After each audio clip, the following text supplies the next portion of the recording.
उत्तर प्रदेश जो प्रायः अमेरिका के बराबर जनसंख्या रखता है, भगवान ने बड़ी कृपा की है उत्तर प्रदेश के ऊपर में, उनके जैसा मुख्यमंत्री दिया है। यही वो महापुरुष लोग हैं जो धीरे धीरे भारत में राम राज्य ला रहे हैं। यही तो प्रमाण है कि जनता उनके साथ खड़ी। तो योगी आदित्यनाथ कड़े प्रशासक हैं।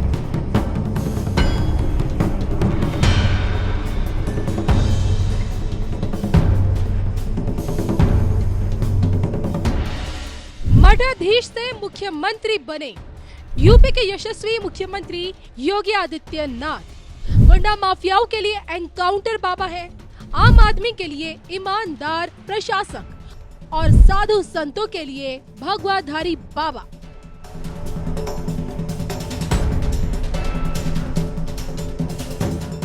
आज यूपी के लिए उपयोगी साबित हुए योगी आदित्यनाथ दुनिया की पहली पसंद बनते जा रहे हैं। जमीनी हकीकत तो यही है कि मोदी के बाद योगी का चेहरा देखा जा रहा है। पीएम मोदी तो ग्लोबल लीडर बन चुके हैं, लेकिन योगी की बारी कब आएगी? वो दिन कब आएगा जब एक मठाधीश विश्व पर राज करेगा? नाथ संप्रदाय का यही सन्यासी दुनिया का बॉस कब बनेगा? और अब की बार योगी यूपी से भाजपा को कितनी सीटें दिलाएंगे?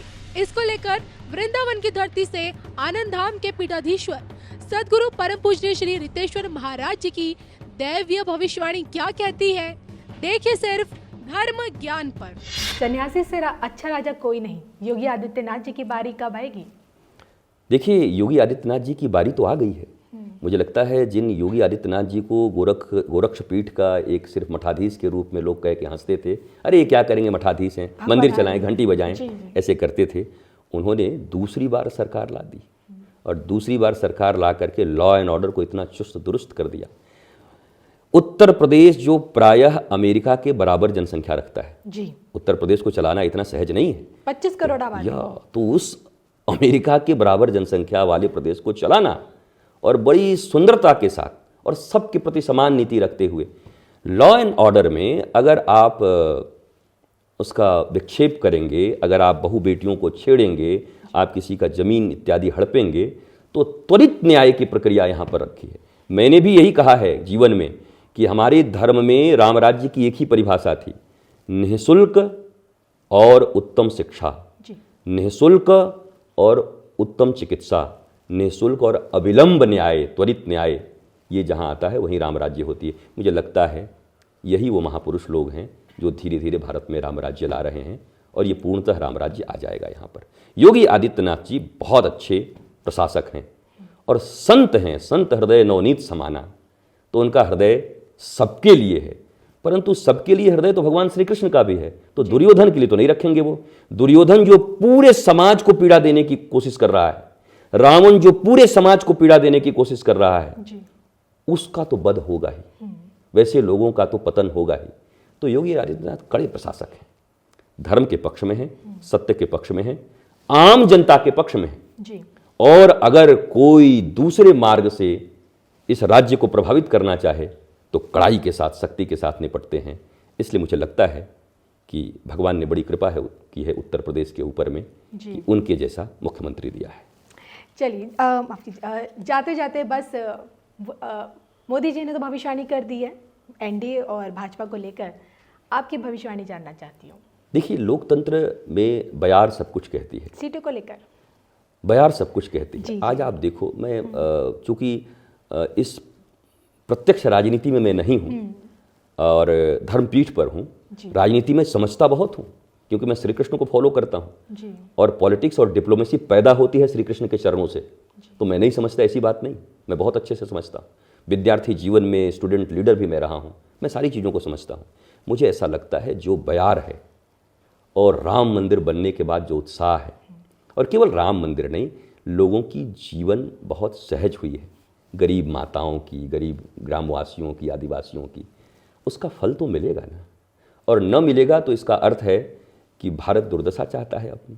मुझे पक्का पता है प्रचंड बहुमत के साथ ये सरकार बनेगी और ये सरकार बनकर बचे हुए जो निर्णय हैं जो भारत को लेने चाहिए वो त्वरित रूप से लेंगे, क्योंकि 2047 तक भारत को बनाने का जो विजन है संतों के मन में भी है, राजनीतिज्ञों के मन में भी है और एक आम जनता और नागरिक के मन में भी है कि हमारा भारत कितना महान हो। उसके लिए प्रचंड बहुमत से सरकार आएगी, प्रचंड। इंडी गठबंधन का क्या? देखिए, मैं ये कहता हूँ कि द्रोणाचार्य गुरु थे, परंतु दुर्योधन के पक्ष में जाके खड़े थे, बख्शे गए क्या? नहीं। हमारे भीष्म पितामह इतने अच्छे भक्त, द्वादश भागवतों में नाम आता है, पर जाकर धृतराष्ट्र के साथ खड़े हो गए, बख्शे गए क्या? जी नहीं बख्शा गया उनको ना। ऐसे कितने लोगों का नाम मैं लूँ, लेकिन एक विभीषण जो अधर्म और अन्याय का पक्ष छोड़ करके राम राज्य के शरण में आ गए, राम की शरण में, तो लंका के राजा भी बन गए, लंका वालों को भी मुक्ति मिल गई और पूरे पृथ्वी को मुक्ति मिल गई। इशारा काफ़ी है।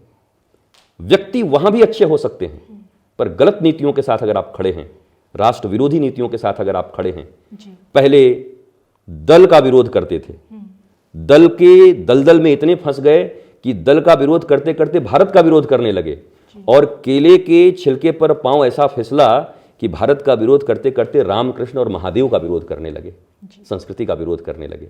मुझे लगता है उनको भी जागना चाहिए और सोचना चाहिए कि ऐसी भी क्या कंपल्सन कि अपने ही देश, अपने ही भगवान और अपनी ही जनता का इतना निंदा हो, हमारा राष्ट्र का पतन हो। इसलिए यहाँ पक्ष विपक्ष की बात नहीं, बात तो एक ही है, भारत के हित की बात हो रही है और सनातन संस्कृति के हित की बात हो रही है। जो खड़ा होगा उस पक्ष में, पूरा भारत उसके साथ खड़ा होगा।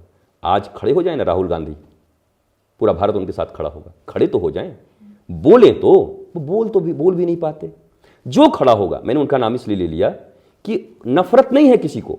देखिए, वो तो कहते हैं मैं तो मोहब्बत की दुकान चलाता हूँ, और मोदी जी सिर्फ धर्म को लेकर आगे बढ़ रहे हैं। धर्म को पब्लिकली नहीं किया जा सकता, निजता है। अब चूंकि उन्हें उतना ज्ञान नहीं है धर्म के विषय में, वो कभी 13 साल बोल देते हैं, कभी 12 साल बोल देते हैं कि वनवास हुआ, वो उतना समझते नहीं हैं मेरे हिसाब से।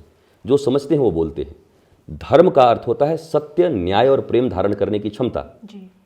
तो अगर मोदी जी ये लेके चल रहे हैं, तो इससे बेहतर इस दुनिया के लिए कुछ हो सकता है भारत के लिए? तो धर्म का अर्थ वो क्या समझते हैं? रिलीजन। धर्म का अर्थ क्या हो समझते हैं? संगठित एक गिरोह। क्या समझते हैं वो धर्म का अर्थ? धर्म का अर्थ है जिस धर्म के कारण मनुष्य के जीवन में प्रेम, शांति और आनंद की वृद्धि हो, उसको धर्म कहते हैं। और अगर उसको लेकर चल रहे हैं नरेंद्र मोदी, तो उनको तो सच्चा दुकान कौन चला रहा है? प्रेम का, शांति का, आनंद का। मुझे ऐसा लगता है कि नर्क के द्वार पर स्वर्ग का बोर्ड लगा देने से नर्क स्वर्ग नहीं हो जाता, और किसी स्वर्ग के द्वार पर नर्क का बोर्ड लगा देने से वो नर्क नहीं हो जाता। तो प्रधानमंत्री नरेंद्र मोदी को पूरा भारत जानता है। उनके कृत्यों से, उनके कर्मों से, उनके शौर्य से सब प्रसन्न हैं। लोकतंत्र में प्रमाण है कि 2-2 बार से 3 बार से सरकार तीसरी बार आने वाली है। यही तो प्रमाण है कि जनता उनके साथ खड़ी है।